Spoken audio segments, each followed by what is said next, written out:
ఏం చెప్పారు? అత్తమామల్ని తల్లిదండ్రుల్లా చూసుకుంటాము, మీకు ఏది కావాలన్నా నేను కోఆపరేట్ చేస్తానని చెప్పినప్పుడు వాళ్ళ పేరెంట్స్ ఎందుకు చెప్తున్నాడు as soon as possible come to Delhi అని? ఎందుకు చెప్తున్నాడు? వాళ్ళ ఇక్కడ అత్తమామల్ని అయితే వదిలేస్తారా? ఏం చెప్పాడు? తల్లిదండ్రుల్లా నేను చూసుకుంటాను, మీరు నన్ను భావిస్తే చాలు అని చెప్పాడు. మరి వాళ్ళ పేరెంట్స్ ఎందుకు చెప్తున్నాడు as soon as possible come to Delhi అని?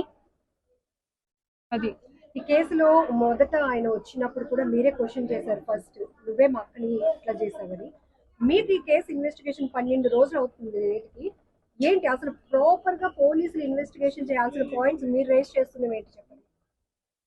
ఫస్ట్ థింగ్ ఏంటంటే, వాళ్ళ అమ్మాయి వాళ్ళ పేరెంట్ అంటే మా పెదనాన్న ఈరోజు మార్నింగ్ ఫ్లైట్కి వచ్చేసారు.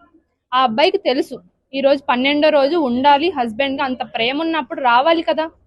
4 days నుంచి ఢిల్లీ వెళ్ళిపోయాను, ముస్సోరీలోని పోలీసులకి నేను సరెండర్ అవుతానని చెప్తున్నది వాళ్ళ పేరెంట్స్కి చెప్తున్నాడు అంట కదా.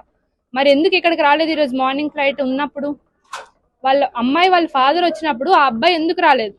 అంటే వాళ్ళు చెప్పేది ఏంటంటే పోలీస్ పిలిచారు, అందు నుంచి ఇన్వెస్టిగేషన్ కోఆపరేట్ మరి చేయడానికి పోలీస్ అనేసి అబ్బాయి చెప్తున్నారు. మరి పోలీసులు మా దగ్గరికి రాలేదు, ఎవరు రాలేదని చెప్పారు కదా. ఇప్పుడే కాల్ చేసి మీరు చూసారు కదా, ఇన్వెస్టిగేషన్ రాలేదు, మా దగ్గరికి ఎవరు రాలేదని చెప్పారు. ఎందుకు రాలేదు? దాక్కుని పరారయ్యే ప్రయత్నంలో ఉన్నట్టు అనుకుంటున్నారా? అది కన్ఫర్మ్ గా అనుకుంటున్నాం మేము. మొదటి నుంచి కేసులో నా తప్పు లేదు, నేను కోఆపరేట్ చేస్తాను, ఎందుకంటే గాయత్రి వాళ్ళ అమ్మా నాన్న కూడా నాకు పేరెంట్స్ లెక్క అన్నారు. ఇప్పుడు ఏం జరుగుతుంది?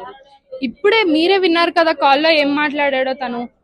మీరైతే అయిపోగానే, కార్యక్రమం అయిపోగానే as soon as possible come to Delhi ఆ ముక్క అన్నాడు వాళ్ళ పేరెంట్స్ కి.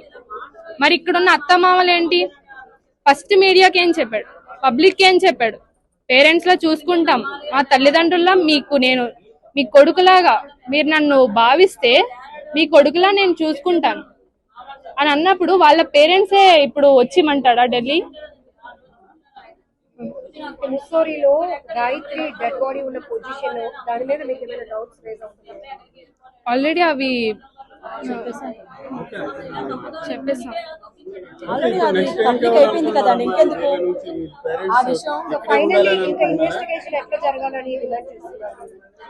ఇన్వెస్టిగేషన్ అంటే ముందుకు వెళ్ళాలనే అనుకుంటున్నాం.